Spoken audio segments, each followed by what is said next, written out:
We have a voicemail number. That number is 219-2-DAVID-P. Here's a voicemail I received with a very practical question about if it came time to leave the country, would you still be able to leave the country? It's a very good question.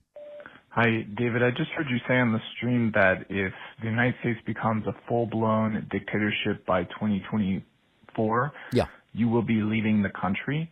So I've been thinking about this a lot myself. And is it too late? If you wait until it's a full-blown dictatorship, will you even be able to leave the country? If you're that concerned about it happening, should you be making plans to leave before it goes full-blown dictatorship? Yeah, this is a fair question, which is like, if things completely changed overnight in the U.S. and all of a sudden no one was allowed to leave, the plan of saying, I will stay if and until it gets really bad doesn't work, because if it got so bad, you wouldn't be allowed to leave.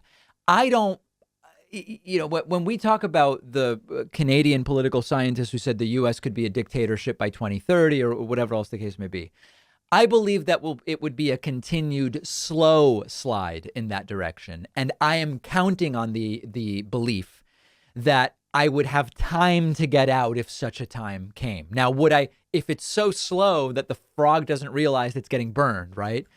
Would I know when it's time to leave? These are all fair questions, but I don't think it would be like an overnight, no more flights out. I just don't think that that's the case. But maybe some people in the audience have a different perspective. On the bonus show today, we will talk about the 5G airline kerfuffle that's going on. We'll explain it and talk about what's going on. New Mexico has an interesting approach to all of the teachers out sick with Omicron. They're bringing in the National Guard to teach. Very interesting. And a Louisiana Senate candidate has gone viral for smoking cannabis in a campaign ad. We will tell you who it is and why he did it and what the effect is going to be on the campaign. All of those stories and more on today's bonus show. Sign up at joinpakman.com. Get instant access, and I will see you then.